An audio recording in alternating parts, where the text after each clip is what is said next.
Hello les amis, bienvenue ou revenu sur ma chaîne, ici Chris, j'espère que tu vas bien. Aujourd'hui je vais te parler des 450D et B de chez SmallRig, ces deux lumières super puissantes. J'avais aussi revu les 120 et les 220 sur cette chaîne, tu peux aller voir ici en haut si tu n'as pas encore vu ces vidéos. Je remercie Pero Image de me les avoir envoyées pour pouvoir les tester et voir ce qu'elles valent. J'ai été très surpris en bien, dû à leur puissance et à leur solidité. Et je t'en dis plus d'ici une petite seconde.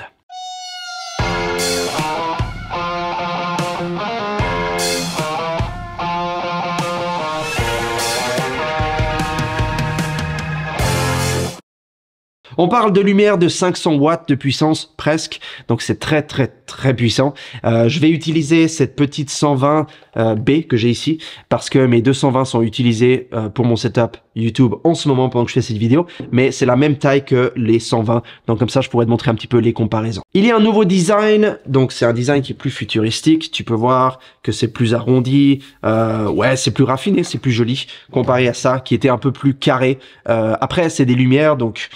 Voilà, le but des lumières, c'est d'éclairer, c'est de les avoir sur un set, c'est de les avoir autour de toi quand tu fais une vidéo, c'est tout. Donc on s'en fiche un petit peu du look, mais ils ont affiné le look et je trouve que c'est bien. Au niveau couleur et température, la version D, donc qui veut dire Daylight, donc lumière du jour, c'est 5600 Kelvin, et la version B, qui veut dire Bicolor, tu peux aller de 2700 Kelvin, qui est une couleur jaune, et tu peux monter jusqu'à 6500 Kelvin, qui est une couleur plus froide, plus bleue, et tu peux en fait passer à travers toutes ces couleurs. Donc ça te permet de changer la température. Par exemple, si tu fais une vidéo à l'intérieur où tu veux des lumières qui sont un peu plus chaleureuses, parce que les lumières qu'on a à la maison d'habitude, c'est pas des lumières froides comme à l'hôpital, c'est des lumières plus chaleureuses. Donc tu peux faire les changements directement ici. Après, moi j'utilise souvent des gels. Donc là j'ai des gels de couleur orange, là des gels de couleur bleue.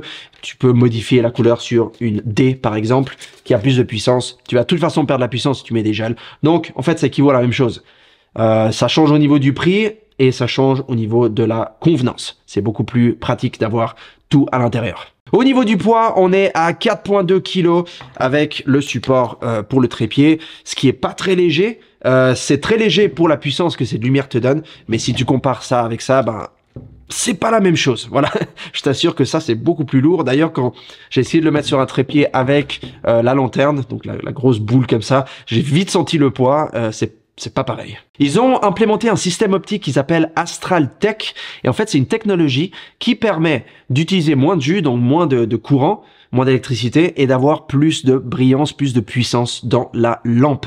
Au jour actuel, c'est bien d'avoir ça, mais c'est bien en général de savoir que tu utilises moins de courant. Et d'ailleurs, tu peux la brancher dans une prise normale sans avoir besoin d'un adaptateur ou je ne sais quoi. Et ça garde toute la puissance. Donc c'est encore une fois top. SmallRig a breveté un nouveau chip ici devant qui est 35% plus grand.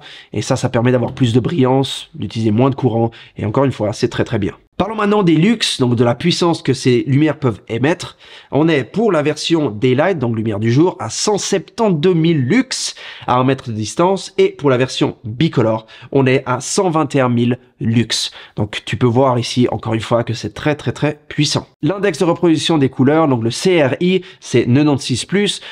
Quand tu es au-dessus de 95+, c'est les standards actuels, c'est en tout cas 95+. Ça veut dire que tu auras une très bonne reproduction des couleurs. Et ce que tu vas voir sur tes vidéos, ça va être reproduit correctement. Donc la lumière arrive sur un objet, sur une couleur, et la lumière qui émane de ça, donc qui est reproduite, sera très similaire à la couleur originale. Il y a un petit cas pour attacher le bloc d'alimentation qui d'ailleurs est plus gros que celui des 120 et des 220, et tu peux l'attacher en fait sur le trépied que tu utilises pour ta lumière. Pourquoi est-ce que je fais une mention de ce point-là, qui est en fait un point assez banal quelque part, c'est juste une petite lanière en plastique, mais c'est parce que ici j'utilise une boîte à lumière, une softbox, qui est reliée à un stand C, un C-stand, qui va jusqu'à tout en haut de mon plafond. Et le problème, c'est que le bloc d'alimentation est sur mon bureau parce que je sais pas où le mettre. Alors tu pourrais le mettre avec des zips et des trucs pour l'attacher au trépied, mais étant donné que j'utilise ce système, ce setup beaucoup et que je change pour aller sur des shoots, je peux pas vraiment faire ça de façon permanente. Alors que là, tu l'accroches sur ton trépied et c'est tout bon. Il y a un système qui évite que la lumière tombe. Je vais te montrer ce que ça veut dire. Quand tu as ça qui est dévissé, tu vois, ça bouge pas. Et ça bouge gentiment. Donc même si tu mets beaucoup de force, tu auras du mal à la faire bouger. Et si tu as quelque chose, par exemple une softbox, ou tu as, je sais pas, une lanterne, ou n'importe quoi devant qui peut faire du poids, sur une lumière traditionnelle comme celle-ci, quand tu enlèves, ça fait ça. Voilà. ouch. Et ça risque de casser la lumière, ça risque de casser ta softbox et ce que tu as mis devant. Alors que là, ça va pas se presser. C'est très lourd, mais quand tu le poses dessus, c'est solide comme une roche.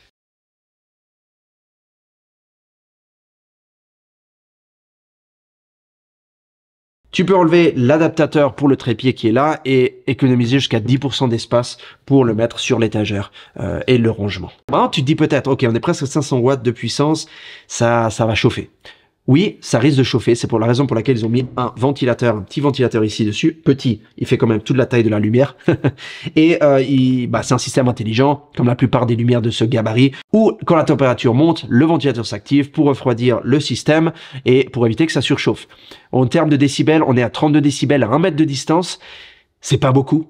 Et je sais pas qui est-ce qui utiliserait une lumière de ce gabarit, de cette taille, de cette puissance à 1 mètre de distance. C'est un petit peu trop.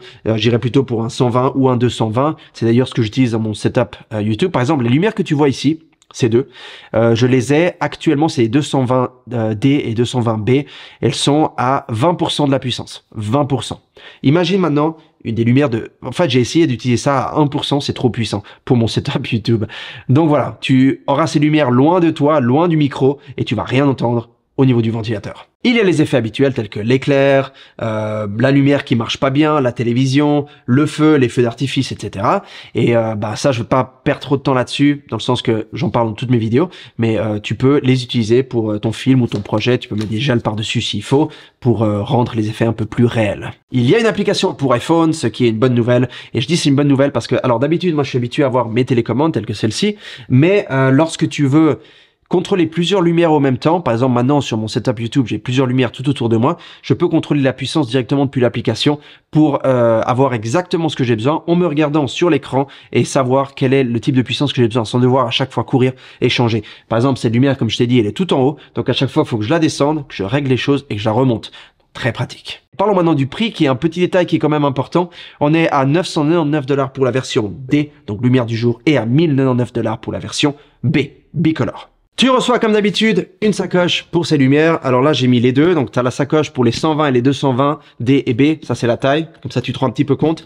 Et ça, c'est la taille pour les 450D et 450B. Donc, elles sont un peu plus grandes. Elles sont un peu plus larges. Je te montrerai ça sur du B-roll, je pense. Mais tu peux voir ça. Il y a quand même un bon pourcentage en plus d'espace. Elles sont plus lourdes, elles sont plus grosses. Le paquet, je crois que c'est 8 kilos avec la lumière, le support et tout ce qui va avec. Donc, c'est un peu plus lourd.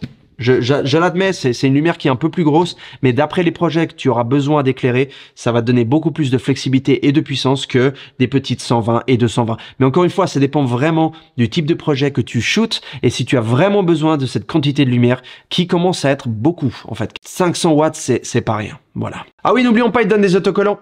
J'adore les autocollants. Merci SmallRig, c'est top. J'espère que cette vidéo a été informative, qu'elle t'a donné les informations dont tu avais besoin. Si tu as des questions, écris dans la section des commentaires ci-dessous, je les répondrai dès que possible. N'oublie pas de t'abonner si c'est pas déjà fait et on se retrouve dans la prochaine vidéo. D'accord ? Allez, ciao.